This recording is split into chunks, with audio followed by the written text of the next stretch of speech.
Se qualcuno pensa che tutta questa vicenda passi sotto traccia e si finisca tutto così com'è, ha sbagliato di grosso. Ha sbagliato le persone che si trovano davanti, ha sbagliato a capire che abbiamo delle grandi motivazioni che ci portano ancora a riprendere questa battaglia. Sono passate le elezioni politiche, è stato un momento naturalmente di pausa per tutti, è stato un momento in cui abbiamo capito che è cambiato lo scenario completamente politico, e questa è una novità importante perché ci permette di consolidare le nuove posizioni e di rimetterci in gioco, perché per anni noi risparmiatori non abbiamo avuto nessuna risposta dalla politica, anzi lo scenario che c'era era quello di un forte ostruzionismo e di continui decreti o provvedimenti che andavano contro i risparmiatori. Oggi il quadro è cambiato ed è importante che questa mattina all'incontro ci siano, e ne abbiamo qua in prima fila, ben 5 rappresentanti del Parlamento, che io invito ad applaudire, perché è la prima volta che...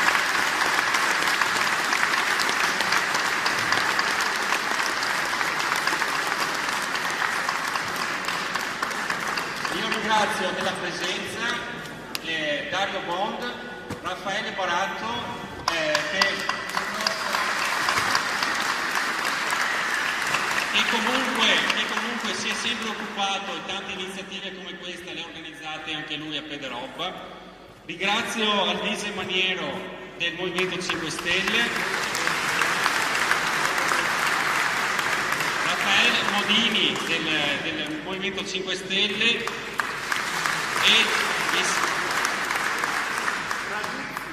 Raduzzi, scusi, ho scritto male, ho una brutta calligrafia, l'ho scritto, e Giovanni Indrizzi, sempre del Movimento 5 Stelle. Vi ringrazio veramente di cuore, come ringrazio oggi, ed è un'altra novità, di avere ben 2 sigle delle più importanti rappresentanze imprenditoriali della nostra regione. Mi riferisco alla Confartigianato, che è rappresentata qui oggi da Andrea Favaretto della CGA di Mestre e da rappresentante Mariot della CNA. Grazie di cuore anche a voi. Anche questa è una grande novità, perché vedete, in Veneto siamo 250.000 risparmiatori e una valanga, non so quante migliaia di partite IVA, e il tema del credito è un tema assolutamente centrale. Allora, questa mattina noi toccheremo diversi aspetti che riguardano appunto il problema delle banche. Abbiamo relatori diversi che toccheranno punti che sono importanti, perché in questi mesi, in queste settimane abbiamo ricepito una marea di notizie che spesso ci hanno messo anche un po' a disagio o in apprensione.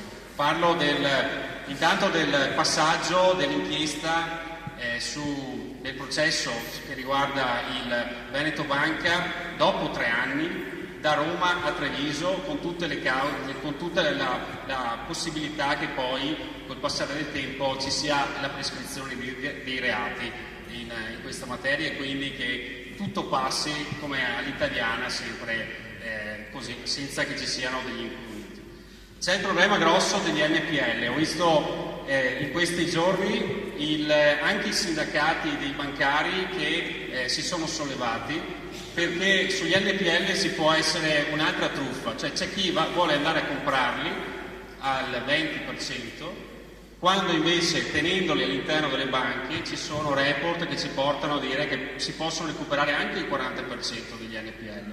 Ma su questo vediamo che c'è una forte spinta all'esternalizzazione, e questo penalizza un'altra volta i soci. Notiamo che c'è una forte ristrettezza del credito. CGA di Mestre già a gennaio aveva denunciato questo aspetto che sta colpendo le nostre imprese, e che era stato denunciato già dal coordinamento Don Torta, cioè il fatto che non solo ci sarebbero stati problemi oggi per i risparmiatori, ma ci sarebbero stati domani per per tutte le imprese artigiane, e questo è dovuto al fatto che abbiamo perso principalmente 2 banche nella nostra regione. Allora, su tutti questi temi io credo che vada la pena non solo incontrarsi oggi, ma incontrarsi in altri contesti, perché sono aspetti fondamentali dell'economia della nostra regione e non possono passare sotto traccia. Per questo io veramente ringrazio tutte le persone che oggi hanno aderito a questo incontro e cedo e inizio a cedere la parola ai vari relatori che oggi sono venuti fin qua con noi. Innanzitutto saluto Andrea Armand, avvocato,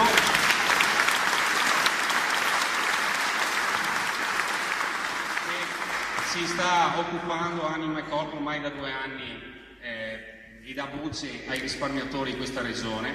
Saluto e ringrazio di essere venuto fin qua. Non so, posso dire il padre spirituale dei risparmiatori, Don Enrico Torta,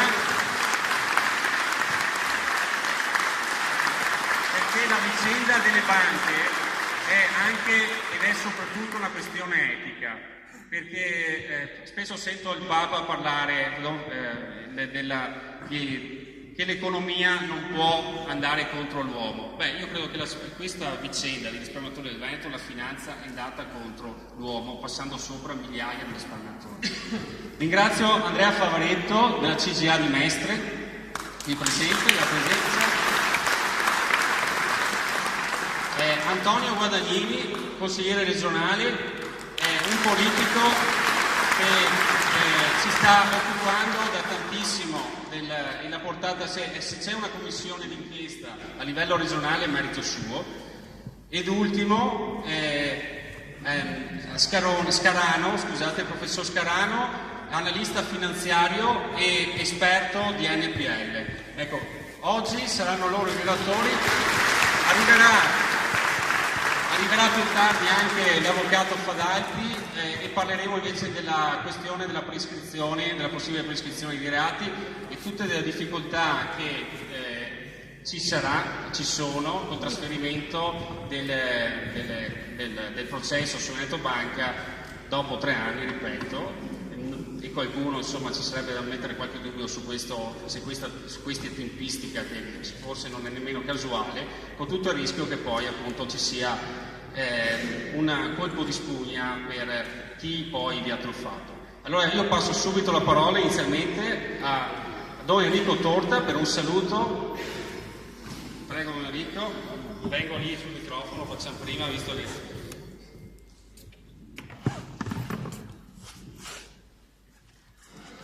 Permettetemi di poter dire a tutti, a iniziare dai nostri onorevoli, cari fratelli. Io ho una grande stima della politica, ma deve essere la politica per la polis, cioè per il bene comune. Io dico solo questo, attraverso questo problema, di questa tragedia che è avvenuta in persone che hanno portato via, diciamo, la vita, non pezzi di carta o denaro, perché è frutto veramente del lavoro di una vita. Quando sarà il 1° di maggio lo ricorderò nella preghiera, soprattutto queste 220.000 persone. Quindi vorrei dire ai politici che ci rappresentano, e vorrei dire a tutti noi, perché continuiamo a essere uniti in questa battaglia etico-morale, perché attraverso questa cosa che è capitata, io come prete che avvicino tanta gente sono molto preoccupato di una grande crisi antropologica che sta arrivando. Veniva accennato, l'uomo sta diventando una rotella di una macchina di produzione e consumo. Il dio denaro viene messo prima dell'uomo. Questa è una cosa gravissima. La prima cosa che i nostri politici devono fare è mettere l'uomo al centro e tutto deve servire a questo. Quindi un liberismo sfrenato che fa avere i beni economici a pochi e porta via la vita degli altri, è una cosa che ci interpella tutti. Dobbiamo costruire una nuova civiltà ed è urgentissima. Grazie tante.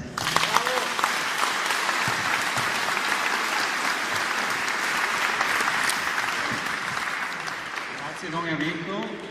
Saluto anche il sindaco di Spresiano, Marco Della Pietra, che ho visto arrivare. Eccolo là.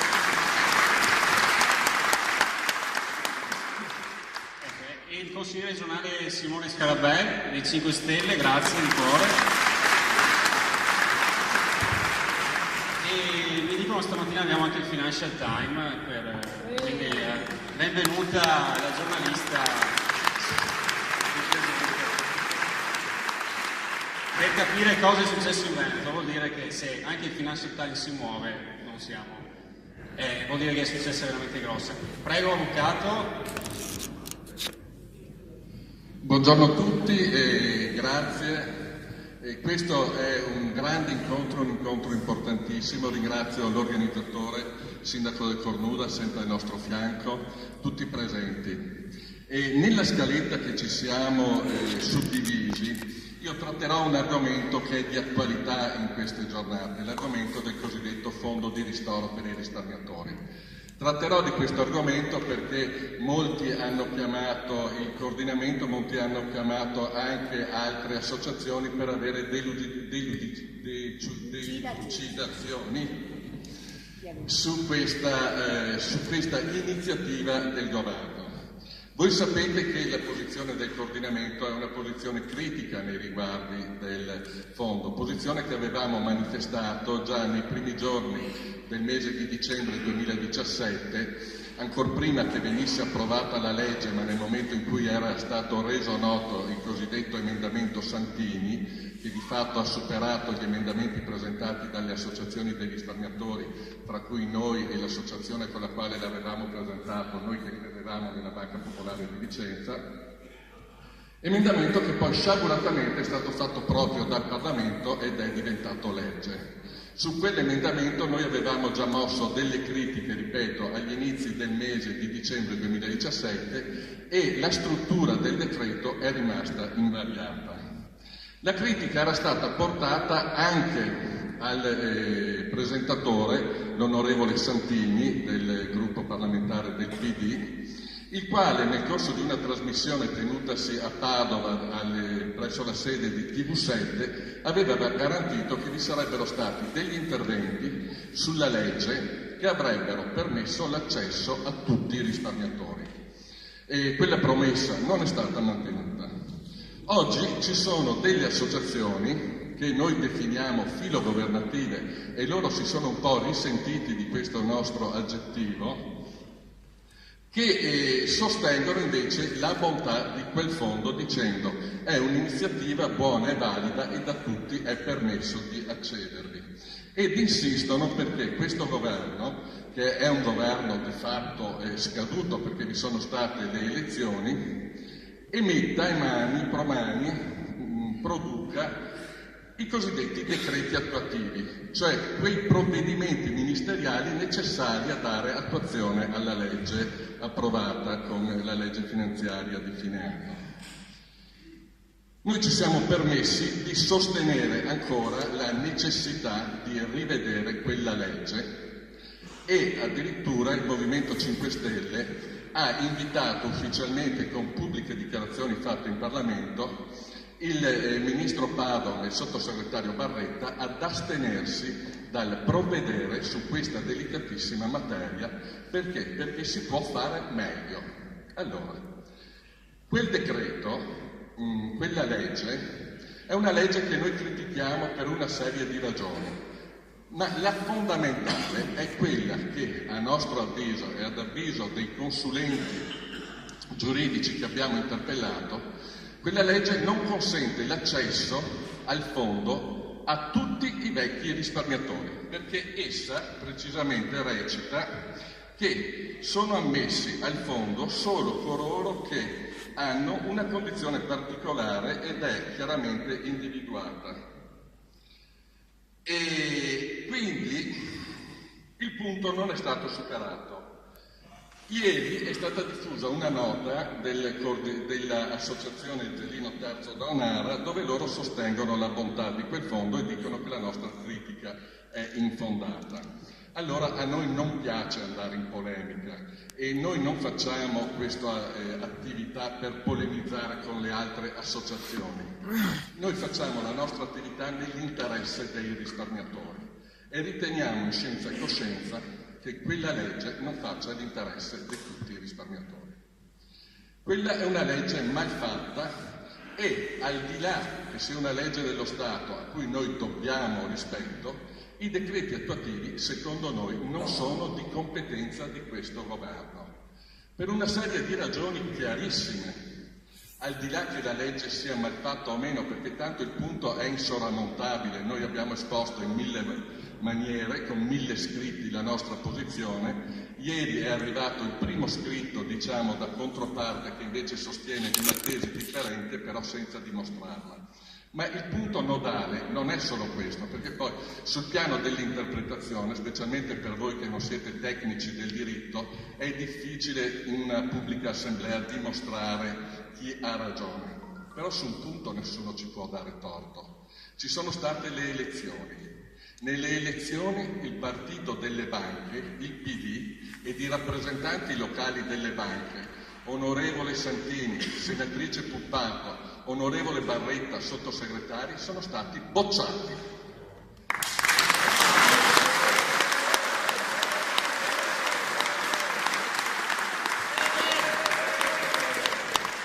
Noi risparmiatori non crediamo a quella gente, perché quella gente è la gente che ha votato la legge di trasformazione delle banche, è la gente che ha messo in piedi il Fondo Atlante che poi ha portato le nostre banche al fallimento, sono la gente che ci hanno portato alla disperazione nel momento in cui hanno venduto le 2 banche a €0,5 cada una.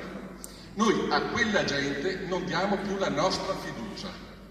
E siccome ci sono state le elezioni che hanno segnato un punto fondamentale di cambiamento all'interno di questa comunità che vive nello Stato italiano, io chiedo al ministro Padoan, al sottosegretario Barretta, di rispettare almeno una volta nel corso della loro vita parlamentare e governativa la volontà del popolo. Loro debbono astenersi dal provvedere su una materia che non gli compete ed è materia del nuovo governo. E perché diciamo questo? Perché poi le associazioni filogovernative diranno: ah, ma voi andate ad impedire l'attuazione del fondo, siete contro i risparmiatori. No, signori, noi non siamo contro i risparmiatori, i fatti parlano per noi. Noi abbiamo sempre combattuto in tutte le sedi, in tutti i modi, con tutte le nostre forze a favore dei risparmiatori. Però dobbiamo tenere presente che quando una cosa nasce male, cresce peggio. Quella legge è nata male, i decreti attuativi fatti da un governo delegittimato saranno sicuramente peggio. E la nostra posizione comincia ad essere presa in considerazione anche da coloro che fanno giornalismo d'alta gamma, perché sia Panorama sia il Corriere della Sera cominciano a mettere in dubbio che i decreti attuativi possano migliorare quel decreto che è emanato. E addirittura dicono: ma quei decreti attuativi che sulla scorta delle dichiarazioni fatte dal sottosegretario Barretta a Padova dovrebbero privare i destinatari del beneficio di quanto già ottenuto attraverso dividendi, attraverso pubblica transazione e in maniera di ordine di presentazione, sono costituzionalmente sostenibili. Ed allora, di fronte a queste obiezioni che vengono anche da questi importanti commentatori, perché questo governo non si vuole astenere da fare ciò che non gli compete? Questo è un governo che deve operare solo per l'ordinaria amministrazione, pagare le bollette della luce, detta brutalmente. Ed invece questo governo interviene ancora pesantemente, prevaricando quelle che sono le prerogative del Parlamento e del futuro governo in materie che non gli competono. Per esempio ha regalato un nuovo miliardo a Banca Intesa, senza sottoporre questa scelta al nuovo governo che avrebbe potuto valutare la correttezza della valutazione fatta nella revisione dei conti fatta da Intesa insieme ai commissari di SGA. Ha regalato un nuovo miliardo a Banca Intesa, miliardo che ovviamente poi sarà a noi sottratto in sede di recupero del credito fatto da SGA sugli NPL, e di questo parleranno altri relatori. Quindi da questa palestra io vorrei che arrivasse forte alle forze politiche la richiesta da parte dei risparmiatori, che non è una richiesta di ostilità verso il fondo, ma è una richiesta di facciamo il fondo, facciamolo bene, facciamolo a favore di tutti i risparmiatori. Questa è una legge malfatta che condurrà ad impantanare la vita dei risparmiatori che vi faranno accesso dentro a pastoie burocratiche difficilmente superabili, perché, ripeto, tutti i commentatori pongono l'accento sulla difficoltà di dimostrare, perché dice Bettiol nello scritto: ma c'è il reato di aggiotaggio e questo prova che vi è stata la truffa. Attenzione, è contestato il reato di aggiotaggio, non è provato. Perché il reato di aggiotaggio diventi una realtà storica bisogna arrivare ad una sentenza definitiva, e la sentenza definitiva arriverà in terzo grado e sarà molto difficile che si arrivi in tempo se non interverrà la dichiarazione di stato di solvenza, ma comunque sarà una sentenza che arriverà come minimo fra 4-5 anni. Quindi l'onere della prova incomberà su noi risparmiatori, che dovremmo andare di fronte all'arbitro indicato nell'ANAC a dimostrare come, dove e quando siamo stati imbrogliati e che danno abbiamo subito dei tratti dividendi che abbiamo percepito nel corso degli anni. Il risultato: non porteremo a casa niente nei prossimi anni. Ed allora, siccome non vi è fretta, nel senso che sono passati 3 anni, se anche passassero 3 anni ed ulteriori 3 mesi, per noi risparmiatori non cambierà nulla. Cambierà soltanto per coloro che si fanno prendere dall'ansia, ma ripetiamo sempre nelle nostre riunioni che noi dobbiamo essere fermi, determinati, calmi. La calma è la virtù dei forti. Non seguiamo le illusioni. Le illusioni poi diventano tragiche delusioni, le delusioni portano alla frustrazione, la frustrazione toglie la volontà di combattere. Noi dobbiamo essere forti e lucidi nel comprendere ciò che sta accadendo e nel fare le scelte appropriate.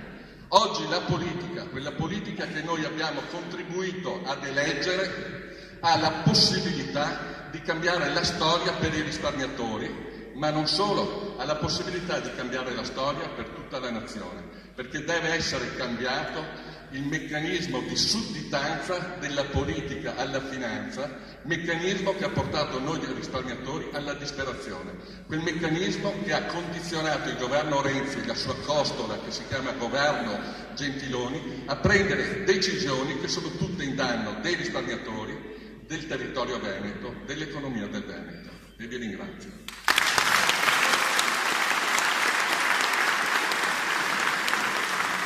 Grazie Avvocato. Adesso passiamo la parola a Andrea Favaretto, perché il danno sul territorio veneto, abbiamo detto più di una volta, è duplice: i risparmiatori e la situazione del credito, che potrebbe essere anche peggiore per l'economia di questa regione qualora non cambiassero le cose, e sarebbe molto peggiore del danno che abbiamo avuto nella perdita del risparmio. Prego, dottore. Sì. Bene, grazie moltissimo all'organizzazione, al sindaco Sartor, perché ha dato la possibilità a noi della CGIA di Mestre. Io faccio parte dell'ufficio studi, tutte quelle analisi che vedete spesso e volentieri promanano da un ufficio studi che ha molte competenze in termini economiche, sociali e di territorio. Oggi noi parliamo di territorio. Parliamo di una parte di territorio veneto, comunque parliamo del nostro Veneto. E sono onorato di parlare di una situazione di crisi che la precedente commissione consigliare della Regione Veneto ha definito catastrofica. Catastrofica perché? E incomincio a dare alcuni numeri. Noi siamo forti nei numeri e solo per inquadrare il problema. Catastrofica perché? Perché ha tolto dal sistema economico 21 miliardi di euro. Queste sono delle stime, attenzione, non è una certezza. Secondo me ce ne sono altri 20 miliardi e poi vi spiegherò dove sono. Cosa significano 20 miliardi di euro? 20 miliardi di euro rappresentano 1/6 della ricchezza del Veneto. Primo, tanto per dare dimensioni. Secondo, significa 2 2 sanità venete. La sanità Veneto, i fondi stanziati quest'anno sono intorno a 9 miliardi e mezzo, sanità e sociale. Sono 2 sanità Veneto. Oggi sono andato, da cattolico che sono, quando vado in qualsiasi territorio, vado in chiesa e c'era la voce del popolo e c'è scritto sanità salvata. Qui invece si parla di sanità sprecata. Ecco perché è giusto di parlare etica. Questi sono soldi degli azionisti, però sono soldi di imprese, sono soldi del territorio, sono soldi di persone. È un interesse pubblico, non è un interesse privato. Allora, io mi ero preparato come nostra consuetudine per fare una relazione molto ampia sui fondamentali, perché questa crisi non deriva deriva da lontano, è una crisi che parte da 10 anni a questa parte, una crisi che vede nei suoi fondamentali effettivamente delle distorsioni. Allora, la mia relazione sarà costituita da 4 parti. La prima analizzerò e darò alcuni dati sui fondamentali economici e finanziari del sistema creditizio veneto e come poi le 2 banche, o per meglio dire qual è stata la funzione di queste 2 banche all'interno del sistema creditizio. Poi parlerò di cause certificate. Attenzione, quello che io dirò sono numeri, ma questi numeri derivano da documenti ufficiali, cioè parlo soprattutto delle 2 commissioni, la commissione vecchia, quella veneta, e l'attuale commissione. Noi siamo andati anche in commissione ultimamente, il mio segretario Masone, che vi porta ai saluti, però oggi non poteva presidiare per altri impegni, e della commissione quella precedente, quella bicamerale, quella nazionale del Parlamento, oppure altri dati che derivano dall'Eurostat e quant'altro. Comunque documenti ufficiali, cioè noi non ci inventiamo nulla, prendiamo atto e trasferiamo a voi quelle che sono poi ovviamente delle valutazioni. La seconda è capire esattamente se è una questione veneta o se è una questione nazionale, e io dico è anche una questione europea. E la seconda, questo anche per dare là poi spero ad interventi molto più qualificati di me, se vale ancora la pena di parlare di azienda creditizia territoriale o banca di territorio. Bene, ora veniamo nel primo aspetto, parliamo di elementi strutturali. Allora, parlo degli ultimi 10 anni. Negli ultimi 10 anni parlo di finanziamento alle imprese, ma posso parlare tranquillamente anche di finanziamento fatti alle famiglie. Il sistema bancario veneto, meno 10,6 di finanziamenti per cento negli ultimi 10 anni alle imprese. Le 2 banche come si sono comportate? In questo sapete che gli ultimi 10 anni sono 10 anni di crisi. Una delle cause che poi dirò sarà la crisi a W. Le 2 banche popolari come si sono comportate? Più 13,7%, cioè una funzione anticiclica. Questo riguarda sia le imprese che le famiglie. Cioè, in poche parole, e questo è stato anche scritto più volte anche nella commissione precedente, ha aiutato le imprese e le famiglie in una situazione di crisi. Ecco, vi do alcuni dati, tanto sempre nello stesso periodo il PIL è crollato del 9% mediamente in Veneto. Le costruzioni, tutte ovviamente dati certificati anche dalla Banca d'Italia sulle note quelle congiunturali, meno 30%. Parlo di PIL. L'occupazione più o meno siamo lì, un po' meno, però l'occupazione, questi sono i dati. In questo momento storico, perché questo sempre la commissione parlamentare, la bicamerale parlamentare dice che è una situazione in cui di crisi eccezionale, straeccezionale, uno dei peggiori momenti per il Veneto, per il Veneto. In questa situazione, quello che vuol dire il consigliere è che queste due banche sono intervenuti a sostenere il territorio. E dopo vedremo non solo il territorio soprattutto, però non solo il territorio. L'altra faccia della medaglia, vengo all'altro elemento, le sofferenze, cioè i crediti incagliati, chiamiamoli così. Il sistema bancario più 14,1%, ovviamente queste banche dando maggiore credito, più 19,8%. Praticamente si sono assunte questo rischio. Un altro dato che do, che comunque l'80% delle sofferenze sono state causate solo dal 20% dei clienti. Se poi vado ad analizzare chi sono questi clienti, sono clienti per lo più, ma questo avviene anche a livello purtroppo nazionale, sono clienti di grosse dimensioni, sicuramente non sono le nostre imprese.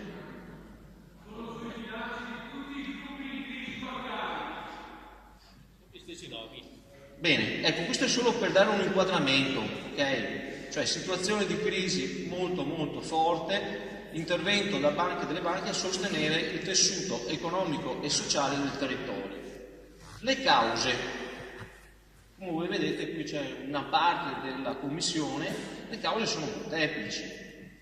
Allora, la prima, la governance. Qui io mi taccio perché non è mio compito, io sono un economista, i giuristi sicuramente fanno il loro lavoro, speriamo che lo facciano al meglio possibile, però di una cosa mi permetto di dire, non è un soggetto o un altro soggetto, questa è una crisi sistemica. Cosa vuol dire crisi sistemica? È una crisi etica, cioè non è uno solo o due solo, ma è un sistema, primo. Secondo, ho fatto qualche esame di diritto ai suoi tempi, secondo tutto l'ordinamento giuridico, almeno quello italiano, è intriso sul concetto del buon padre di famiglia. Mi sa che qui non ci troviamo né di fronte a un padre e manco a quello della famiglia. Poi, in questo periodo c'è stata un'altra causa, un'elevata crescita di queste banche. Crescita non solamente in termini di azionariato, ma anche in termini di sportelli, in termini di attività.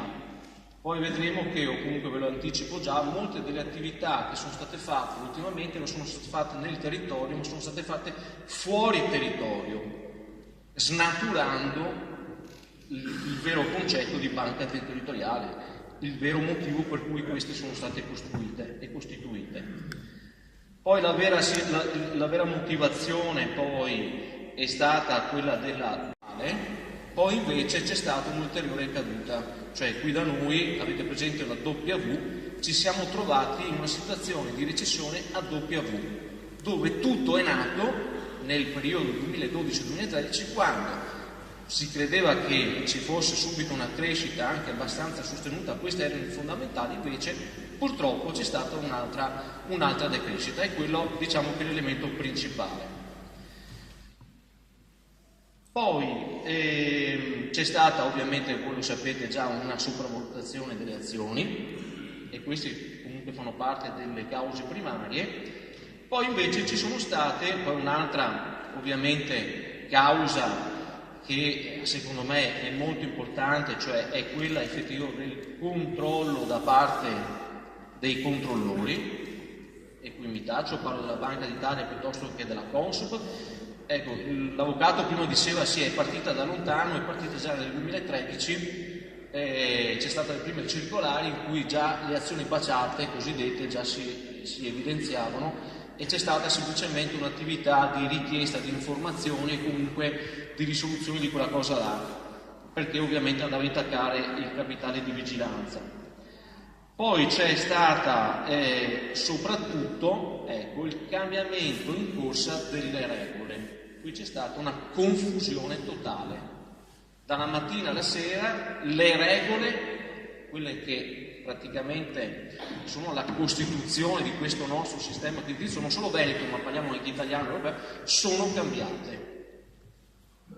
E sono cambiate dalla mattina alla sera. Penso alla cosiddetta, scusate i termini tecnici su quasi tutti anglofoni, di cui si chiama BRRD, cioè la Bank Recovery Resolution Directive, in cui dava ovviamente ha dato alcune disposizioni, anzi molte disposizioni importanti per definire questo tipo di problema. Terza parte dell'intervento. È una crisi che riguarda solo il Veneto o riguarda l'Italia?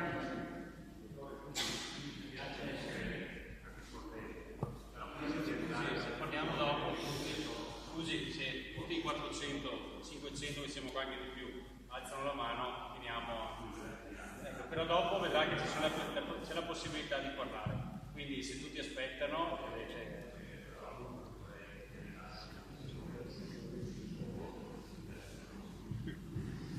Va bene, allora andando in velocità, diciamo è una crisi che riguarda solamente il Veneto? No, riguarda tutta l'Italia, riguarda tutta l'Europa. Riguarda l'Italia perché attualmente ci sono 61 miliardi,5, ok, sono i soldi che lo Stato ha pagato all'interno del sistema creditizio per far venire fuori dalla crisi le nostre banche. Chi le ha pagate? Le ha pagate per 25,4 miliardi gli azionisti. 4,8 sono i bond subordinati, i fondi, quelli interbancari, compreso l'Atlante, hanno scucito 8,8 miliardi, il denaro pubblico, cioè praticamente la tassazione indiretta, che poi sarà una tassazione indiretta, 22,5 miliardi. Questa è la situazione, cioè questa è la nostra situazione. A livello europeo si parla di 548 miliardi per 1.000 miliardi di garanzie mancate. Cioè chi fa soprattutto questa cosa è la Germania, tanto che così ci capiamo all'interno di questo la Germania. Poi ha senso, ultimo, parlare di banche di territorio. Allora, qua come tutte le cose, quando si parla in termini di banche di territorio, la bibliografia dice sì, ci sono gli aspetti positivi e gli aspetti negativi. Aspetti negativi? No, se esistono degli interessi locali sistemici che fanno sì che all'interno del territorio non ci sono elementi di competizione, di efficacia di collocamento, no, questo no, cioè diciamo che la bibliografia è intrisa di queste analisi. Sì, io dico di sì, perché la banca di territorio intercetta il territorio, l'affidamento cosiddetto è molto sartoriale, conosce le sue imprese, ma soprattutto andiamo all'interno di un contesto a me molto caro, che è all'interno della dottrina sociale dell'Intesa, che è quello del simbolo della libertà, della terza via. Io sono per la terza via, per la libertà, e non accetto, per chiudere, che uno per comprare qualcosa deve andare al supermercato. Voglio andare anche dal mio commerciante, dal mio piccolo commerciante, dal mio piccolo artigiano, dal mio piccolo industriale. Grazie.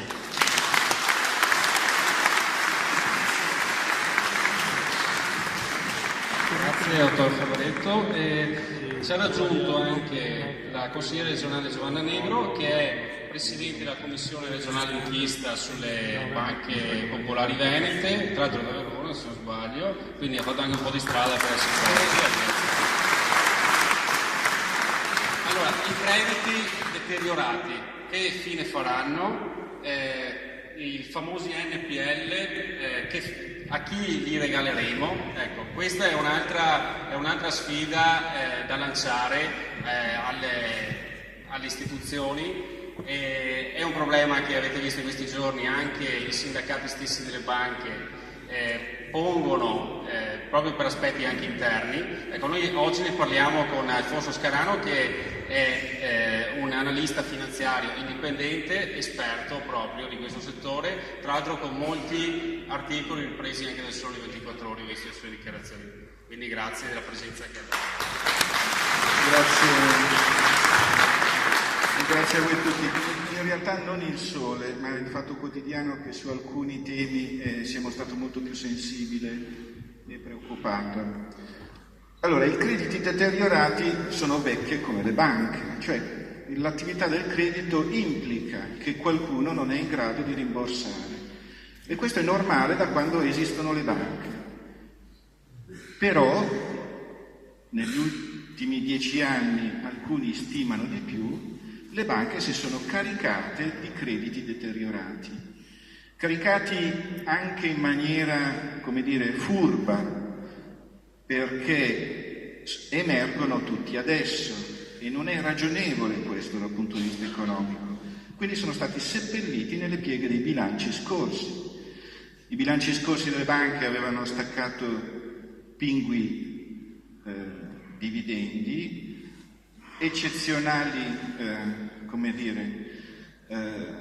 buone uscite di alcuni amministratori, e però questa massa di crediti deteriorati comunque è di 350 miliardi circa, fatti da sofferenze, che è lo stadio più grave, insieme agli incagli, che è lo stato meno grave, cioè uno quando non paga la rata per un paio di volte consecutive e rischia la messa in mora e già diventa incaglio. La finanza internazionale su questi crediti ci fa soldi, ci fa business, sono golosi. Perché sono golosi? Perché insieme ai crediti deteriorati viaggiano le garanzie. Quale padre non ha dato la garanzia al figlio per l'acquisto di una casa? Quale figlio non ha dato garanzia al padre per mettere in piedi l'impresa e investire? Quindi i crediti deteriorati italiani sono golosi perché pieni di garanzie, soprattutto immobiliari. Soprattutto immobiliari. Allora, la vulgata, molto spinta dalla BCE, è che questi devono essere venduti a qualunque prezzo. La tesi è che le banche si risanano se si liberano. Poi vengono utilizzati dei termini curiosi, no? Togliere di mezzo, pulire i bilanci, sono tutte paroline molto curiose. Comunque li vendono a un tozzo di pane. Unicredit si è liberato di 17 fischi a miliardi, ovvero 60.000 posizioni sofferenti a 2 fondi americani per un paio di miliardi, quindi la proporzione è 17 a 2. Un grande business. Noi non sappiamo quante garanzie portano appresso, ma la storia del sistema bancario italiano dice che le garanzie sono una cosa molto, molto seguita, molto applicata. Le banche hanno sempre erogato credito a fronte di tante garanzie, anche esondanti, no? Allora, le garanzie sono un business. I crediti sono un business. Allora, la BCE dice vendeteli a qualunque costo, allora rimettiamo in piedi le banche. Questo non è vero, non è dimostrato. È vero invece dimostrato da studi statistici e dalla stessa Banca d'Italia che un credito deteriorato gestito internamente alla banca, su numeri grossi, cioè su 5 anni, su milioni di posizioni, c'è un bello studio di 12 pagine che mette questo in una tabellina molto chiara, molto semplice, recupera più del doppio di una gestione esterna. Ma c'è un perché. Perché i fondi che investono nella speculazione di questi crediti deteriorati promettono dei pingui lucri, cioè promettono a chi investe in questi fondi almeno il 15% l'anno. Di solito durano 7 anni e quindi il 15% cumulato in 7 anni vuol dire che perlomeno loro puntano al raddoppio del loro investimento, spendono 100 e minimo devono recuperare 200. Allora, negli ultimi 5 anni le banche si sono liberate di 120 miliardi di crediti deteriorati. 120 miliardi è una cifra grossa, molto grossa. Grossissima. Quest'anno si raggiungerà il picco, stime intorno ai 70-80 miliardi, quindi nel giro di 6 anni la massa di crediti deteriorati in pancia ai cosiddetti fondi locusta. La locusta è una cavalletta, noi sappiamo delle locuste per le piaghe d'Egitto, no? Passano le locuste e devastano tutto. Ecco, la finanza è anche piuttosto ironica e si chiamano fondi locusta anche avvoltoio. Quindi questi si stanno preparando per eseguire. E allora ci sarà ineluttabilmente, a mio modo di vedere, ma a vedere di altri osservatori, un impatto formidabile sul settore immobiliare. Le aste sono il metodo più devastante per valorizzare un immobile. L'inefficienza non tanto delle tempistiche, ma di alcuni grumi all'interno dei tribunali. Le sezioni immobiliari non sono di specchiata trasparenza, insomma, se state attenti e soprattutto fate una ricerca su internet, ci sono molti furbi, ecco, intorno a queste aste. Insomma, queste aste immobiliari buttano giù il prezzo perché la tecnica non è un normale scambio di volontà, cioè io ho il valore, tu lo vuoi e ci incontriamo su un prezzo di mercato. È un mercato patologico, cioè tu sei costretto a vendere, si crea nelle prime aste un vuoto pneumatico in cui non si presenta nessuno perché tanto tutti sanno che c'è un ribasso almeno del 20% e a questo punto alla settima asta può andare anche bruciato il 70% del valore della perizia iniziale, che forse era anche conservativa. Abbiamo casi abbastanza agghiaccianti di riduzioni fino al 90%. Di questo in realtà non si parla. Adesso noi siamo concentrati sul problema gravissimo di chi ha avuto azzerato il capitale, ma adesso ci sarà la seconda tornata dell'aggressione su centinaia di migliaia di posizioni di famiglie, decine di migliaia di posizioni di imprese, con un'aggressività che non è quella della banca, è quella della locusta.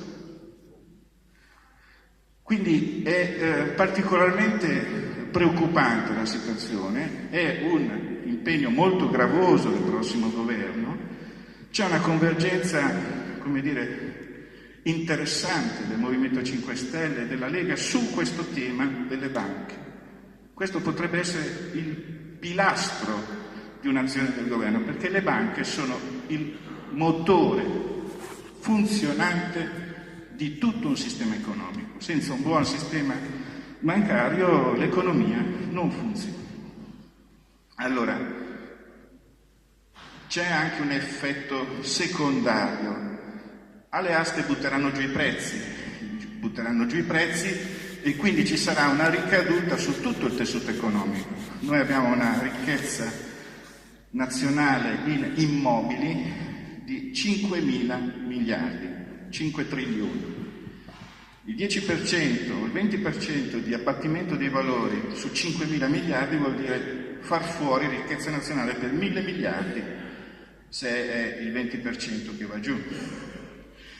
Poi il fenomeno è a macchia di leopardo, si salveranno forse i grandi centri, ma i piccoli centri saranno più penalizzati, perché gli interessi degli speculatori in immobili internazionali sono sui grandi centri, non tanto sulla provincia.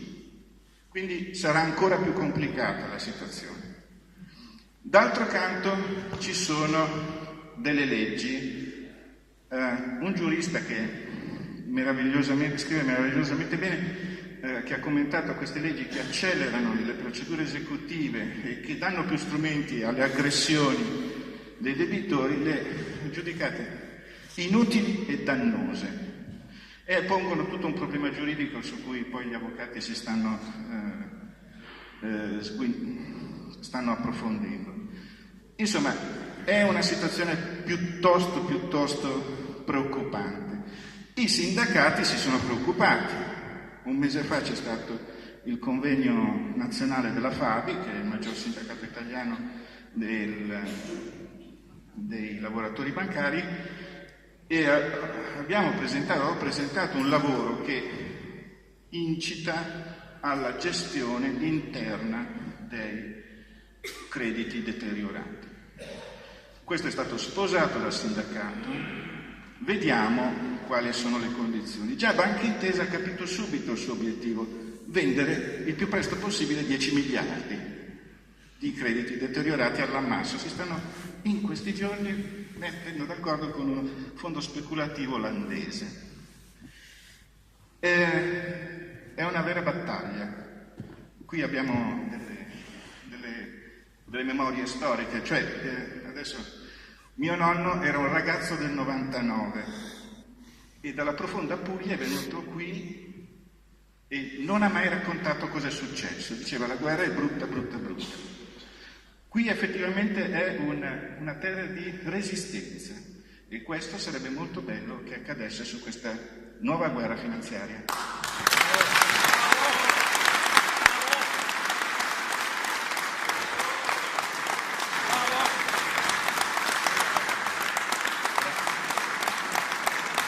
Grazie, allora in attesa che arrivi l'avvocato Fadalti, passerei intanto la parola ad alcuni naturalmente esponenti politici. Iniziamo con Antonio Guadagnini. Grazie. Allora io oggi vorrei fare una proposta per il recupero dei soldi che sono stati persi, perché sul decreto del governo la penso più o meno come Armani. Al di là di tutti gli aspetti giuridici che devono essere chiariti, c'è anche un problema di fondi che per carità possono anche essere rimpinguati, ma però per adesso il fondo prevede non 200 milioni ma 50 milioni all'anno per 4 anni e riguarda non solo i popolari venete ma tutta Italia. Abbiamo sentito cifre che sono centinaia di volte maggiori, quindi è un fondo, diciamo, per adesso che è più una speranza che una possibilità. Comunque, diciamo così, speriamo che da lì vengano fuori delle risorse che servono a dare soldi alle persone che li hanno persi. Se però non bastano, serve una proposta alternativa. Prima di fare la proposta alternativa vorrei dire alcune cose anche rispetto a quello che ho sentito. Allora, bisogna che ci rendiamo conto che le popolari venete, con tutti i difetti che hanno avuto nella loro gestione, hanno svolto quella che il tecnico ha chiamato una funzione anticiclica. Cioè questo è un meccanismo che noi dobbiamo capire bene ed è il motivo che spinge adesso le associazioni di categoria a muoversi per proteggere quelle persone che sono state finanziate da queste banche popolari e che adesso sono in difficoltà. Quando le due banche popolari finanziavano questa gente che veniva lasciata sola dalle grandi banche tipo Intesa, che è arrivata dopo, meno 10% grandi banche, più 20% di credito le banche popolari, non sono scemi quelli delle due popolari, lo sapevano benissimo che rischiavano ad affidare persone che erano in difficoltà, ma era un momento di crisi e l'obiettivo di queste banche popolari è esattamente questo: sostenere il territorio, e lo hanno dimostrato dando soldi a persone che sapevano che erano in difficoltà, giusto per dare l'ossigeno per non farli chiudere, cosa che sono guardati bene dal fare le grandi banche che invece chiudevano i rubinetti proprio quando c'era bisogno. Cioè la logica della grande banca è: ti do soldi, ti do l'ombrello quando c'è il sole, te lo tolgo quando c'è la pioggia. Questo è il meccanismo. E adesso purtroppo in Veneto ci sono solo questi soggetti che operano, tranne qualche banca di credito cooperativo, comunque sono poche. La seconda questione, quindi bisogna riconoscere il fatto del lavoro che hanno fatto, con tutti i problemi che ci sono stati, sui quali la magistratura sta indagando. Io credo che a Montebelluna si lavorasse in modo radicalmente diverso, e chi mi ha sentito lo sa, rispetto a Vicenza, radicalmente diverso. E quindi è sbagliato unirle. Però al di là di questo c'è la magistratura che sta facendo le sue indagini. Adesso noi dobbiamo cercare di trovare delle soluzioni. Poi secondo me ci sono delle responsabilità e chi ha le responsabilità deve concorrere a risarcire. prima responsabilità grossa, il decreto di trasformazione delle popolari in SPA. C'è chi dice che è stato fatto a dovere. Allora, guardate, perché le popolari non devono lavorare in territori ampi, perché sennò non funzionano bene, oppure perché se sono troppo grosse e viene snaturato il loro ruolo. Allora, Banca Intesa, che è una banca gigantesca, ha 700 miliardi, vi do dei numeri per dare le idee, 700 miliardi di attivo, è una SPA, 700 miliardi di attivo.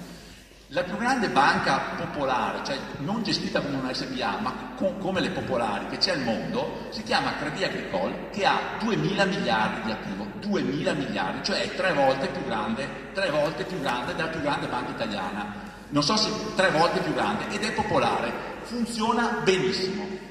È una delle 10 banche più grosse al mondo per attivi, mentre Intesa San Paolo sarà 50esima, 60esima, non so a che punto sia la classifica, ed è una popolare. Se funziona Crédit Agricole, perché non può funzionare Banca Popolare di Vicenza o Veneto Banca?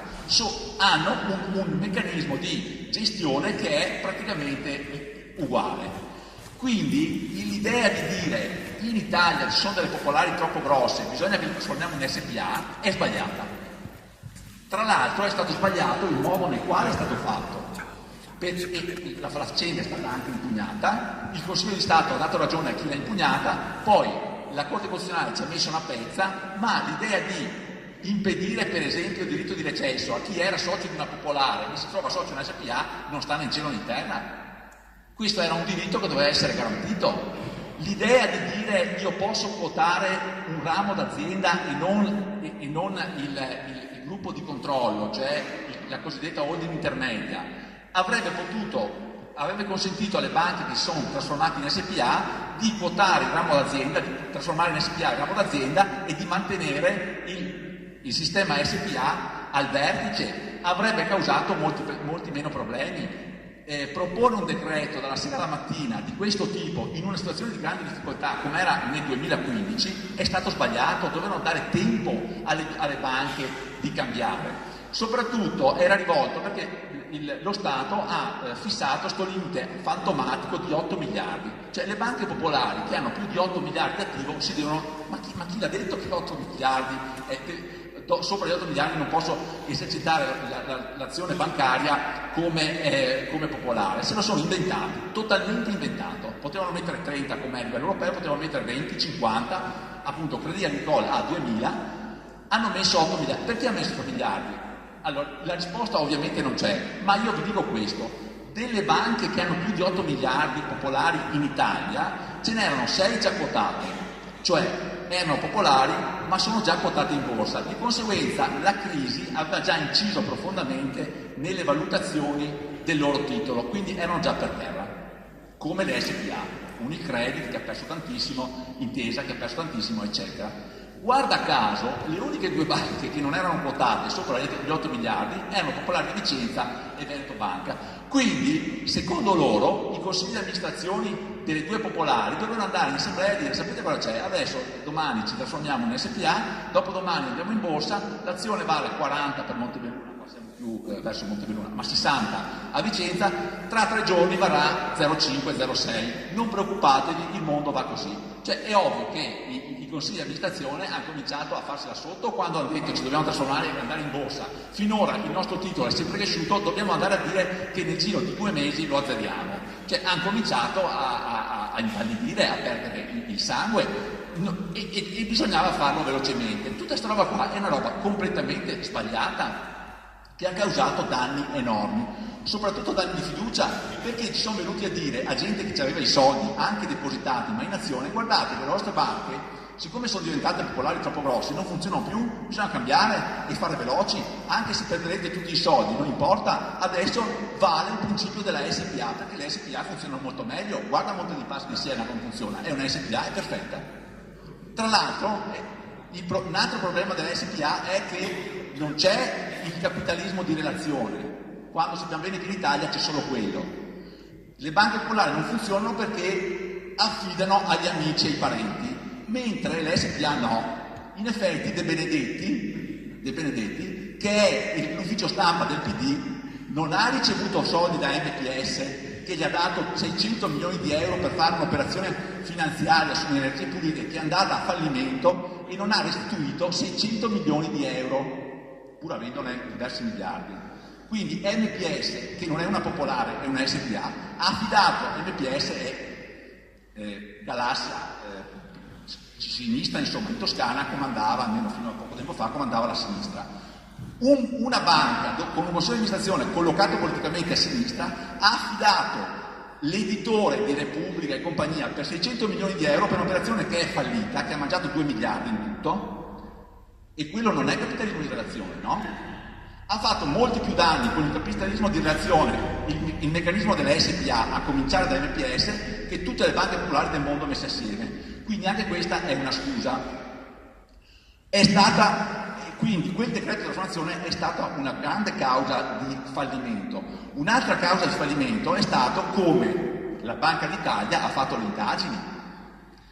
Perché sappiamo bene che tra Banca d'Italia e Popolare di Vicenza c'erano, diciamo così, delle amicizie. A un certo punto qualcuno ha pensato che si poteva salvare Vicenza mettendo insieme le due banche popolari del Veneto, e qualcuno magari avrà pensato, però siccome noi dobbiamo far bella figura ai nostri amici e brutta figura a quelli che non sono nostri amici, vediamo di aggiustare un po' le ispezioni. Allora viene fuori che non si accorgano delle azioni baciate che ci sono in Popolare di Vicenza, anche se 3 alti dirigenti popolari di Vicenza hanno dichiarato davanti al procuratore, quindi mentre deponevano, noi agli ispettori di Banca d'Italia gli abbiamo detto che c'erano le azioni finanziate, ma loro ci hanno detto che non importava. Ma gli abbiamo detto, in Banca d'Italia, anche in commissione bicamerale, hanno dichiarato che loro fino al 2015 non sapevano delle baciate. Quegli altri dichiarano che l'hanno confessato, che c'erano, per centinaia di milioni. Dall'altra parte in Veneto Banca, lo ha detto Favotto, che ha fatto il presidente di Veneto Banca, a noi a un certo punto Barbagallo ci ha detto, in Banca d'Italia c'è qualche problemino. Qualche problemino ce l'ho anche Intesa e tutti quelli che hanno gestito il Fondo Atlante, perché il Fondo Atlante aveva come obiettivo quello di fare la fusione. Se fossero riusciti a fare la fusione e avessero salvato le due banche, niente da dire. Siccome attraverso quell'obiettivo ci hanno messo anche 3 miliardi e mezzo di aumenti di capitali, le due banche le hanno fatte fallire, perché le due banche sono crollate, avevano difficoltà, perché c'era la funzione anticiclica, eccetera, eccetera, responsabilità da definire. Ma c'è un comunicato stampa della Commissione Europea che dice testualmente che da fine 2015 a inizio 2017 le due banche hanno perso il 44% della raccolta. Se tu togli il 44% del fatturato a un'azienda in un anno, fallisce qualsiasi azienda del mondo. Le cause del fallimento delle due banche, al di là delle responsabilità dei vecchi amministratori, sono da ricercare in quell'anno e mezzo, 2, in cui è successo di tutto. Questi sono messi in mente di fare la fusione, non ci sono riusciti, hanno perso un anno e mezzo. Nel frattempo la gente che aveva avuto i soldi, sia come azionisti, ma anche quelli che depositavano, non devo stare dentro la banca, che mi dicono quelli della banca stessa che sta fallendo, va via, ovvio. Le due banche sono fallite per questo, quindi l'operazione Fondo Atlante è stato un fallimento totale. Allora, arriviamo alla proposta. Siccome avete dato un sacco di soldi a Intesa, e i soldi sono questi, gli avete dato 3 miliardi e mezzo per mantenere i ratios patrimoniali, 3 miliardi e mezzo liquidi come un aumento di capitale messo dallo Stato. Se loro investono in BTP decennali, guadagnano da quei 3 miliardi e mezzo 70 milioni all'anno solo di interessi che lo Stato gli dà per aver comprato i BTP, senza andare a cambiare i ratios patrimoniali, perché è un investimento considerato sicurissimo.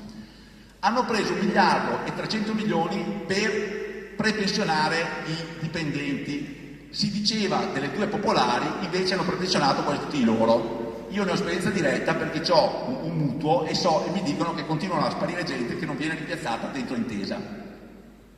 Quindi ci hanno guadagnato tantissimo ed è 1 miliardo e rotti liquidi che è lì che può essere investito allo stesso modo. Hanno guadagnato 6 miliardi e 400 milioni di euro perché loro stessi hanno dichiarato che c'è uno sbilancio fra le attività e le passività che hanno mantenuto di 6 miliardi e 400 milioni.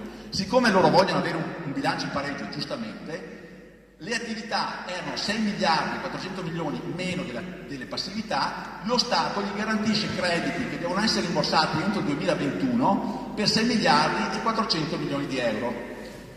Se guadagnano 1% da quei 6 miliardi e 4, sono 64 milioni all'anno di interessi che lo Stato gli riconosce, 64 milioni. L'ultima voce, quella più importante, riguarda i crediti in bonus. Loro hanno deciso di tenersi 25 miliardi di clienti buoni, tutto il resto è andato alla SGA, tema dei crediti deteriorati eccetera, ma si sono tenuti 25 miliardi che loro hanno definito in bonus.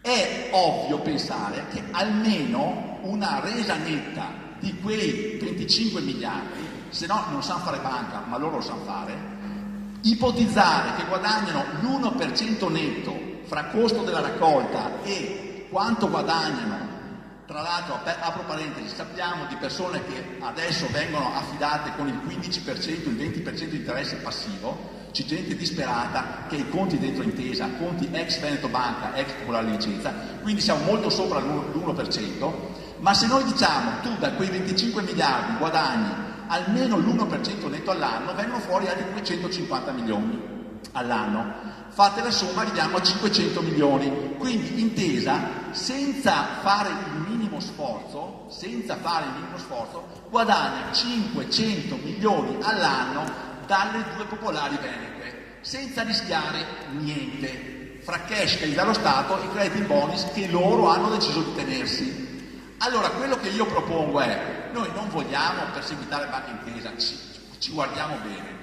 Chiediamo umilmente a Banca Intesa che metta a disposizione parte di questi soldi per 5-6 anni, viene fuori 1 miliardo, 2 miliardi, quello che è il minimo che si può fare. Secondo me, se facciamo squadra, bisognerebbe mettersi tutti insieme e dire, sta attento, questi soldi servono per due cose: ridare e rimborsare gli azionisti, che sono azionisti, che non sono speculatori. Vi sto dimostrando che li avrete praticamente fregati per le vostre chimie che non siete riusciti a portare in porto, dovete rifondarli. Stabiliamo i meccanismi, i criteri, bisogna ridargli i soldi, stabiliamo miliardi, quello che è. Seconda operazione, siccome ci sono una montagna di imprese e di famiglie che sono in difficoltà e che sono i crediti in bonus che avete voi dentro, oppure possono essere anche crediti che avete ridato alla SGA, facciamo in modo di analizzarli uno per uno. C'è la possibilità di farlo con il personale di SGA, ma anche con il personale che hanno ereditato dalle due banche. Dopodiché veniamogli incontro, mettiamo i soldi che servono, facciamo a meno di farli fallire, tanto dopo questi, una volta che ripartono, è tutto oro che cola per voi stessi, perché sono vostri clienti. Quindi ci guadagnate anche. Quanti soldi servono? 2 miliardi, 3 miliardi, 4 miliardi? Lo definiamo, dopodiché da quei 500 milioni è tranquillamente possibile trovare le risorse per fare le due operazioni: rimborsare i soci e dare soldi ai clienti in difficoltà, che è un vantaggio anche loro. Secondo me, se noi facciamo un'operazione di questo tipo, non ci possono dire di no. Certo, se gliela faccio io, pensano ad altro finché gliela propongo, quindi neanche mi ascoltano. Ma se gliela facciamo in tanti, a un certo punto il territorio vi chiede sta roba, è anche una convenienza loro, e solo per convenienza lo faranno ovviamente, perché dal punto di vista giuridico sono in una botte di ferro, perché sanno fare il loro lavoro. Possiamo riuscire a portare a casa qualcosa con una trattativa che sia, sostenuta in modo forte dal territorio. Quindi quello che propongo io è di lanciare questa proposta a Intesa perché metta sul piatto parte di quello che sta guadagnando avendo acquisito le popolari, per risolvere problemi sul territorio che sono drammatici. Grazie.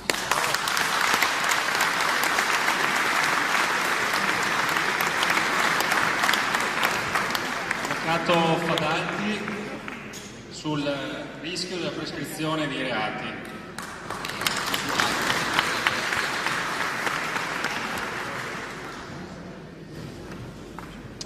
Cercherò di dare un quadro puntuale delle azioni giudiziarie attualmente in corso, perché purtroppo le informazioni veicolate dai mass media, provenienti peraltro da fonti che sono o dovrebbero essere qualificate, vorrei dire eufemisticamente che non sono sempre esatte.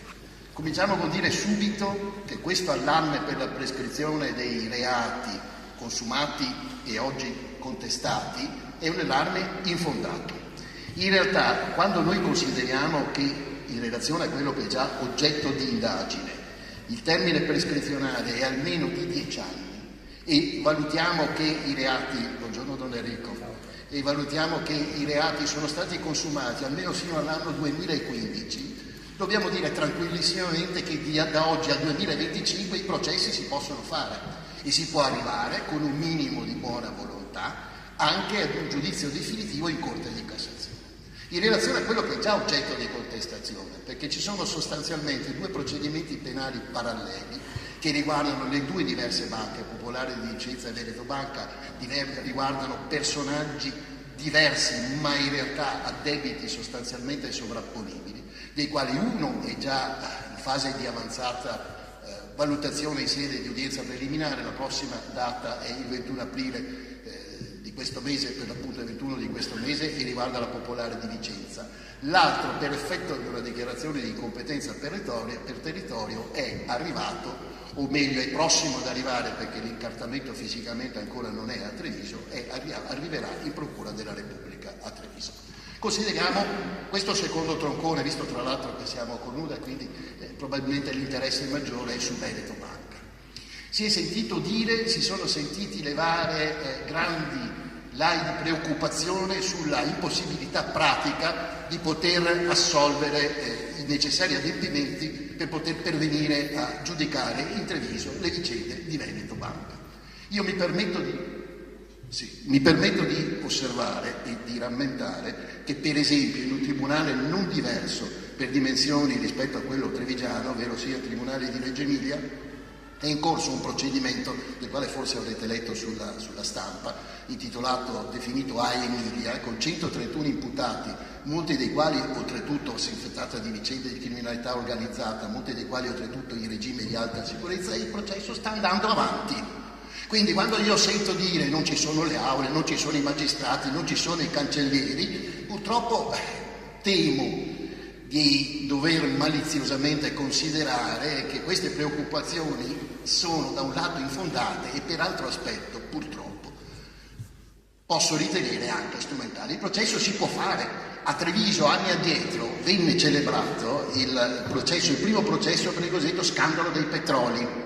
Si sviluppò con molti imputati e per un lunghissimo periodo di tempo. Il processo si fece. L'aula per poter ospitare queste attività si trova. Ci sono sistemi di videoconferenza, non è necessario essere tutti fisicamente nello stesso spazio, si può essere anche in ambiti diversi, basta avere la buona volontà. E a mio modestissimo giudizio questa buona volontà deve essere anche sollecitata dall'opinione pubblica. Credo che non si possa distrarre da una presenza costante, per così dire, sul campo che non faccia in qualche modo trascurare la necessaria attenzione su questa vicenda processuale. Della Popolare di Vicenza ho già detto, ritengo ragionevolmente pensabile che laddove si dovesse approdare ad un dibattimento questa potrebbe iniziare immediatamente dopo il periodo estivo. Per Treviso la situazione è quella che ho detto. Vi sono poi 2 altre questioni aperte che sono relative alla dichiarazione dello stato di insolvenza delle 2 banche. Procedimenti radicati, uno in tribunale a Treviso per Veneto Banca, l'altro invece in tribunale a Vicenza per la Banca Popolare di Vicenza.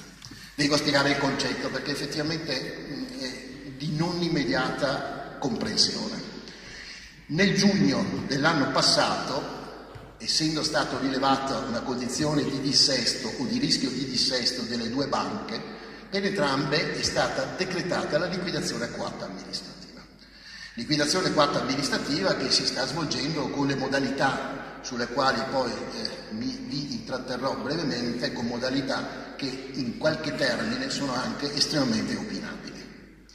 Non è stato dichiarato, perché questo è richiesto espressamente dal testo unico bancario, lo stato di insolvenza, quello che è stato pronunciato invece per le 4 banche che sono andate in liquidazione coatta amministrativa, Etruria e le altre 3 del centro Italia. Qual è la conseguenza di un'eventuale dichiarazione dello stato di insolvenza?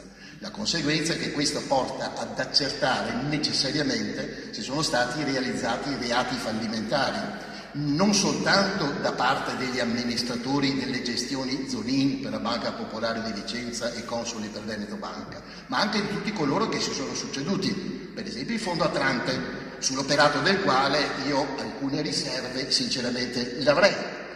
E quindi questa pronuncia di uno stato di insolvenza è una pronuncia estremamente importante e per quanto riguarda Veneto Banca, a mia opinione, sorretta dalla circostanza che il governo intervenne con un decreto legge nell'immediatezza, pochi giorni prima tra l'altro della liquidazione coatta amministrativa, per sostanzialmente procrastinare sine die il rimborso di un prestito obbligazionario.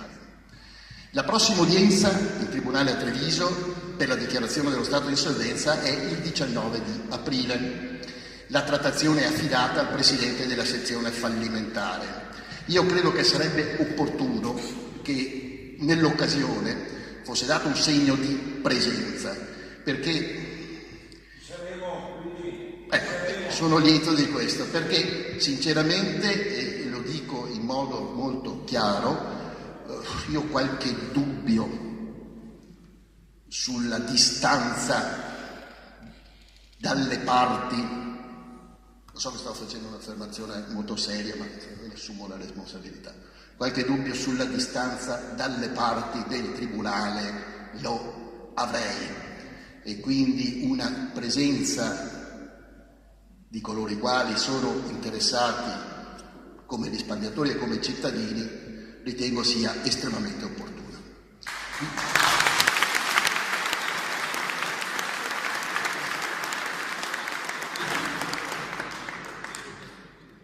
Ma anche sull'operato dei commissari liquidatori di Veneto Banca, francamente ho qualche riserva. Ho, diciamo, la sensazione, ma è una sensazione razionale, non una impressione irrazionale, che gli interessi perseguiti dai commissari liquidatori non siano esattamente corrispondenti a quelli della liquidazione alla quale sono preposti.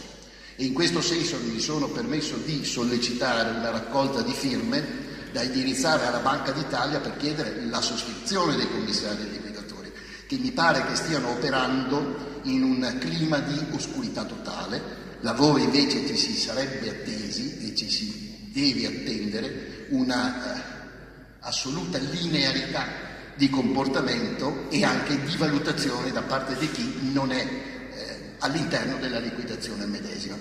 Cosa porterà questo? È difficile da dire. Si giocano evidentemente interessi di grandissimo rilievo che passano sicuramente sopra le nostre teste e vanno oltre quello che è l'immediato apprezzamento delle situazioni.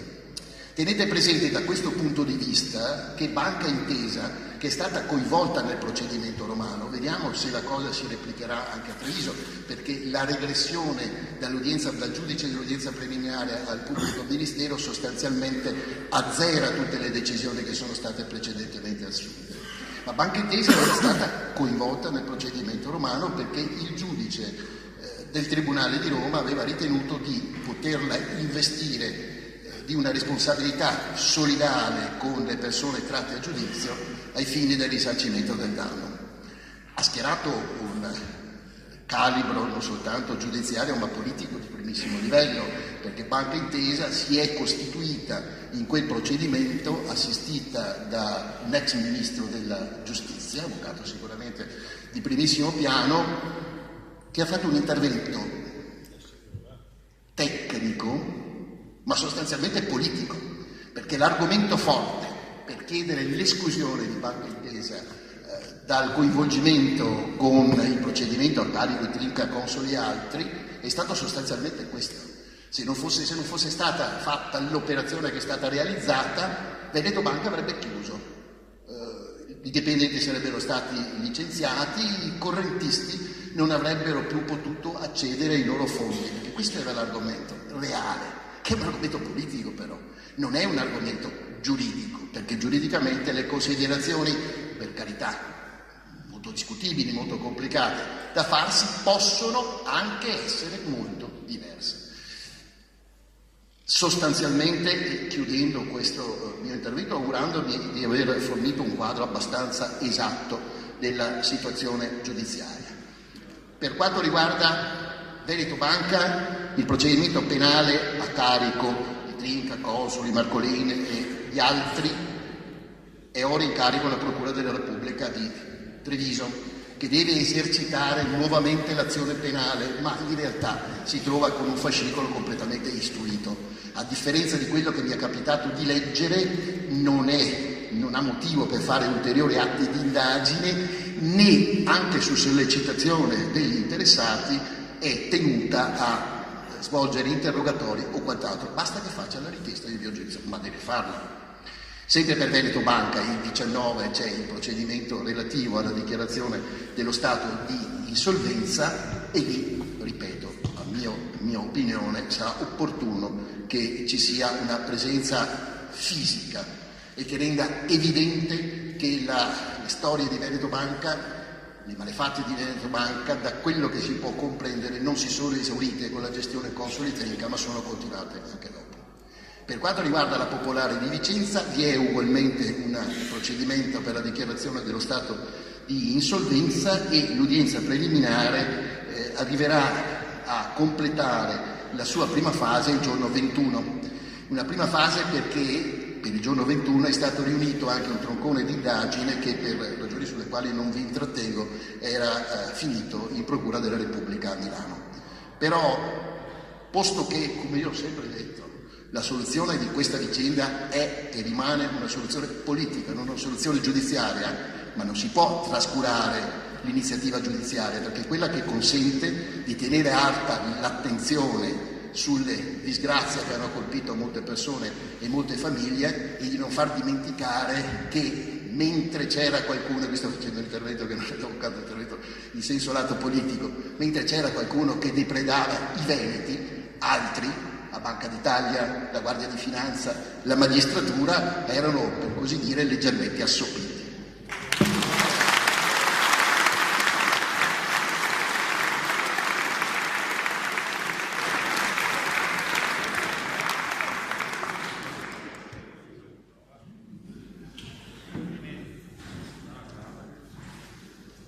Sì, bene avvocato, grazie dell'intervento, delle spiegazioni, e ha chiuso dicendo che la soluzione deve essere politica. Allora noi andiamo un attimo a chiudere questa giornata, ancora un quarto d'ora, 20 minuti di pazienza per tutti.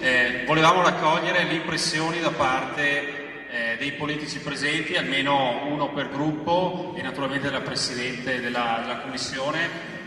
Non so se Raffaele vuoi iniziare tu, visto che hai già organizzato tante volte questo incontro di amministratori del Federale. Sì, grazie, buongiorno a tutti, grazie a tutti gli ospiti presenti, un saluto a tutti voi.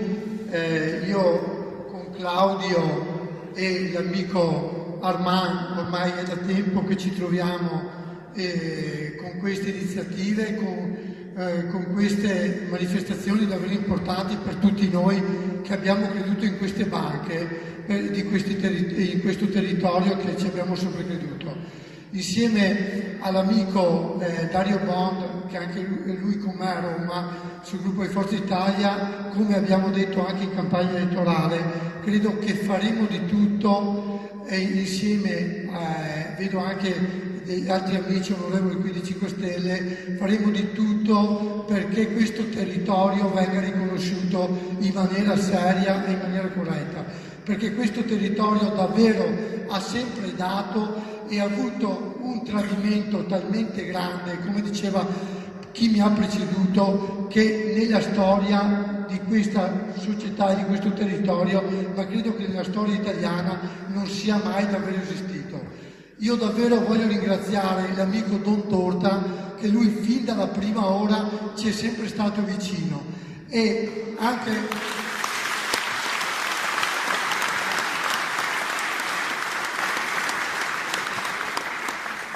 credetemi che è davvero importante anche avere un appoggio morale da uno come lui, da un uomo che davvero ha sempre creduto a questa iniziativa. Io non voglio dilungarmi, lascio la parola a chi dopo la vorrà prendere, ma dico solo questo: Noi davvero, e io mi assumo la responsabilità per me stesso, ma insieme a Dario lo faremo, daremo fino all'ultimo momento anche il sangue perché questo territorio davvero venga riconosciuto, perché venga portato a casa quello che ci è stato rubato. Faremo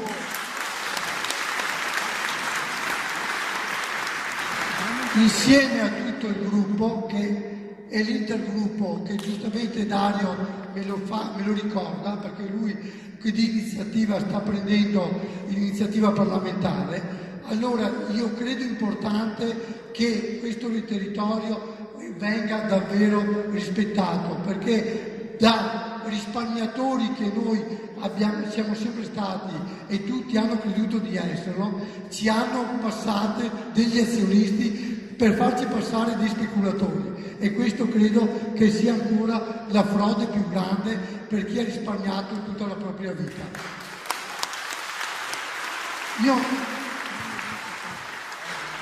Io non voglio dilungarmi altro, e grazie a chi davvero oggi sono intervenuti in maniera chiara, perché i tecnici oggi ci hanno spiegato molto bene. Noi dobbiamo fare la parte amministrativa politica perché dobbiamo davvero ristorare questo territorio, perché ne ha davvero molto diritto. Grazie ancora. Invito il senatore Endrizzi del Movimento 5 Stelle. Buongiorno, grazie di essere qui e non mi sottraggo a due riflessioni perché siamo chiamati a pronunciarci poi sulle questioni.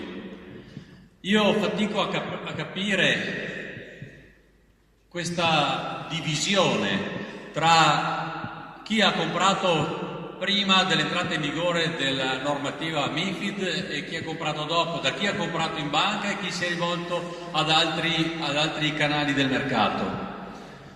Perché alla fine è vero, se io compro in banca, la banca ha una responsabilità in quello che mi vende, e se io ho un modulo MiFID che impegna la banca ad accertare i profili di rischio, va bene, la responsabilità è maggiore, ma la banca è responsabile anche per il prodotto, non solo per la vendita. E se sono state gonfiate quelle azioni, se il valore è stato artificialmente, in maniera truffaldina, aumentato, e il danno ricade poi su tutti devono poter accedere al ristoro, perché un diritto è tale solo se è per tutti, altrimenti è privilegio, altrimenti è discriminazione, altrimenti non è equo.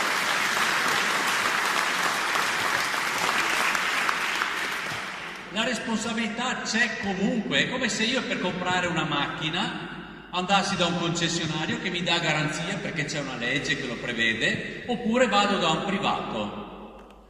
È chiaro che nel primo caso il venditore ha una responsabilità maggiore, nel secondo il privato dice vista e piaciuta, ma se tutte e due mi hanno tirato indietro al contachilometri, mi stanno imbrogliando tutti e due allo stesso modo, io sono vittima allo stesso modo. E se in quel mercato lo Stato ritiene di dover intervenire perché è particolarmente delicato come quello bancario, allora lo Stato non può discriminare e deve puntare a garantire tutte le vittime. Allora, mi dispiace che invece con questo strumento del fondo, con le modalità di accesso che ci sono e le discriminanti inserite, ci sia quasi una sorta di divisione tra diverse associazioni, comitati, soggetti che tutelano le vittime della frode bancaria. Perché è come se Davide contro Golia, invece che mettere un sasso unico nella pionda, mettesse dentro della ghiaia. Voi capite che il peso è lo stesso, ma l'effetto è diverso. E io, come esponente di una forza che intende tutelare tutti, penso che siamo oltre queste divisioni. Non c'è bisogno di essere divisi, soprattutto oggi alla vigilia della nascita di un governo che potrebbe essere per la prima volta dalla vostra parte. Al governo uscente poi voglio dire un'altra cosa. che deve astenersi. Le soluzioni che hanno proposto sono storicamente bocciate, sono passate, lavate via da un voto che ha chiarito che quella direzione era sbagliata. E allora, se oggi questo governo volesse intervenire, sarebbe abusivo, come una persona che ha il contratto scaduto e deve lasciare l'appartamento. Sono dentro abusivamente, e se invece, malgrado questo, vogliono intervenire su questa materia che va a toccare i vostri beni, i nostri beni, perché è stato detto da tanti oggi qui che l'impatto non è solo su di voi, ma è sull'economia del Veneto, dell'Italia e anche dell'intera Europa, allora è come se un inquilino abusivo, prima di andare via, si rubasse le lampadine. Questo noi non lo possiamo accettare, chiediamo che si astengano dall'intervenire e tra poche settimane sarà un governo legittimato dal voto popolare a trovare delle soluzioni non diverse, ma più ampie, più eque e universali. Grazie.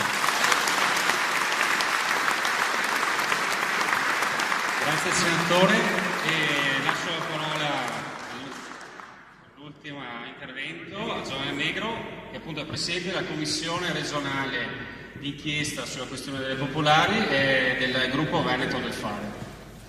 Grazie ancora per l'invito, scusate il ritardo, ma io arrivo dalla periferia, purtroppo vicino a Zonin, la mia casa, quindi faccio parte del territorio che soffre alla pari vostra da altre banche, ma sta soffrendo. Pensate che anche le canoniche le hanno spogliate di ogni bene, perché da noi la diocesi di Vicenza ci ha messo 1,5 milioni di euro circa fra tutte le parrocchie, quindi non si sono guardati, non hanno guardato in faccia a nessuno, hanno spogliato quello che avevano da spogliare. Però al di là di questo raccolgo l'invito che mi ha fatto l'avvocato, che c'è una politica dormiente. Io vorrei invece essere sveglia, e assieme a tutta la mia commissione, vedo Simone Scarabelli che ogni volta sbaglio l'accento, e Antonio Guadagnini. Io dico che dobbiamo dettare i tempi, dobbiamo essere uomini di parola e fare le nostre iniziative in maniera mirata, congiuntamente con tutte le associazioni, perché non siamo in un ring di scontro di chi è più forte, di chi è più debole, ma dobbiamo essere tutti dalla parte del popolo, e quindi se siamo dalla parte del popolo la soluzione la dobbiamo trovare con lealtà e onestà, mettere nero su bianco e per cortesia, senza la paura che qualcuno ci tiri la giacchetta. E quindi con queste poche parole, ma sono l'unica donna della commissione, non so se bene o male, questo è un segno, però con l'assoluta determinazione da parte mia e di tutta la commissione e di chi con me vorrà starci, io dico dobbiamo lavorare in maniera puntuale e precisa, senza paura, e dare una risposta al nostro territorio che sta piangendo. E con un grosso abbraccio a voi famiglie che avete sofferto a sufficienza, vi auguro una Santa Domenica.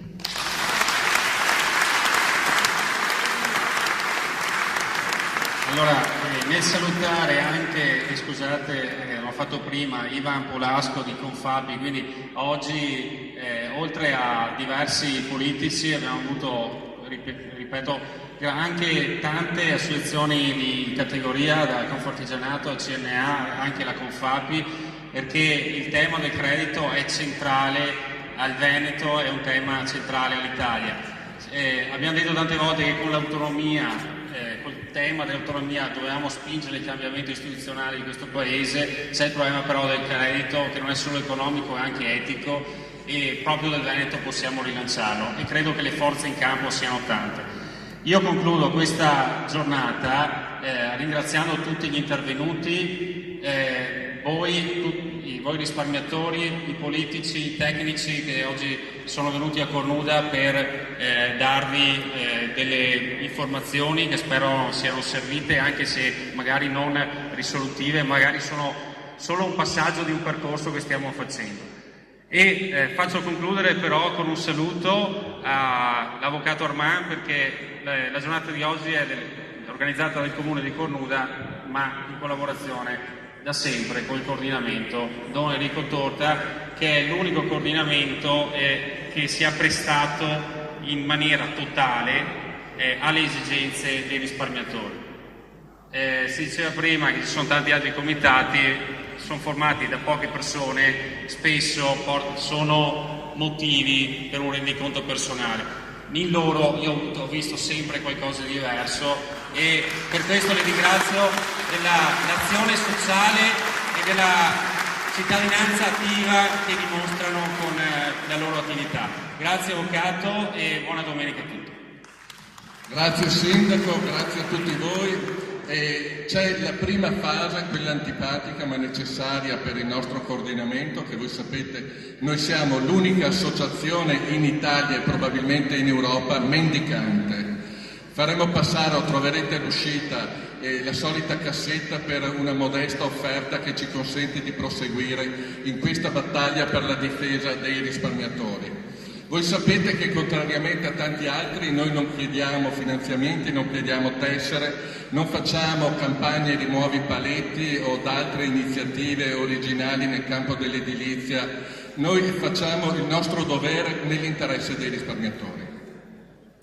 Questa giornata a qualcuno potrà essere sembrata inutile perché molti di coloro che ci hanno seguito alcune cose le avevano già sentite e ripetute volte, ma la funzione di questi nostri incontri è fondamentale per far comprendere alla società italiana, alla politica italiana, alla magistratura, a tutti i cittadini che i veneti continuano a lottare per vedere riconosciuto un diritto che non è soltanto nostro di risparmiatori, ma un diritto di questa terra, perché come ci hanno spiegato chiaramente i tecnici di altissimo livello che prima mi hanno preceduto, il problema della crisi bancaria che noi abbiamo subito con la perdita del risparmio è un problema che ricade su tutta l'economia, su tutti i cittadini, e tanti pagheranno ancora per questa vicenda, perché il prossimo fronte sarà l'attacco al risparmio rappresentato dalla casa e sarà necessario vi sia un chiaro, preciso, lucido intervento da parte della politica,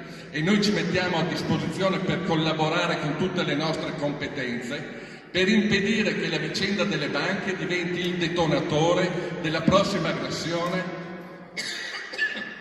al risparmio, quell'aggressione che farà piangere ancora migliaia di persone.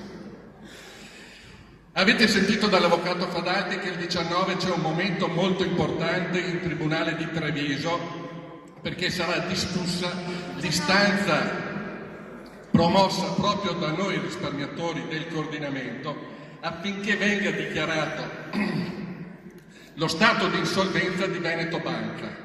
È importantissimo sotto 1000 aspetti, proprio perché ci consentirà innanzitutto di allungare ulteriormente i termini di prescrizione e quindi di rendere più morbido il materasso nel quale noi attenderemo la giustizia, ma ci consentirà anche finalmente di andare a vedere che cos'è successo dopo quel maledetto 2015 in cui il governo Renzi ci ha imposto contro la nostra volontà e senza chiedere a nessuno di trasformarci e di impoverirci.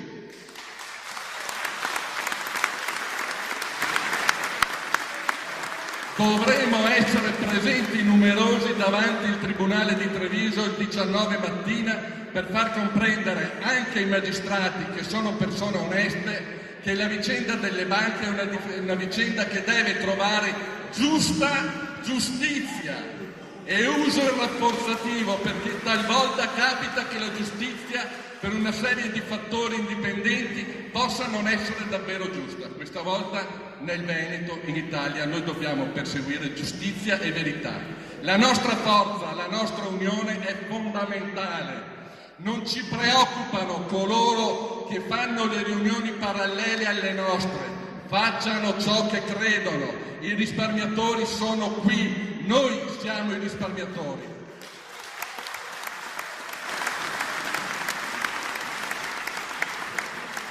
Abbiamo subito una censura pesantissima da parte degli organi di stampa. Immaginate che la settimana scorsa a Vicenza eravamo in 1000 in un teatro, nessun giornale a tiratura nazionale e locale, tranne quelli online, hanno riportato la notizia. a Mestre con l'onorevole Barretta, un morto che parla, erano i 70 ed è stato riportato su tutti i giornali nazionali. Ciò significa che il partito della finanza delle banche è ancora fortissimo e trova appiglio. Noi quel partito lo dobbiamo combattere per poter vincere ed avere il nostro diritto a ciò che abbiamo perso, ma anche il diritto al futuro, perché non c'è futuro in una società che è finalizzata all'impoverimento di quel ceto medio che noi rappresentiamo. Oggi gli stessi giornali, il Fatto Quotidiano, lancia l'allarme sull'aggressione della grande finanza al ceto medio. Noi siamo quel ceto medio. Noi ci dobbiamo difendere e ci difendiamo in momenti come questi in cui facciamo sentire la nostra voce. Ci difendiamo in tutti i luoghi dove è possibile difenderci. Faremo cause, faremo manifestazioni, ma non molleremo. Duri ai banchi!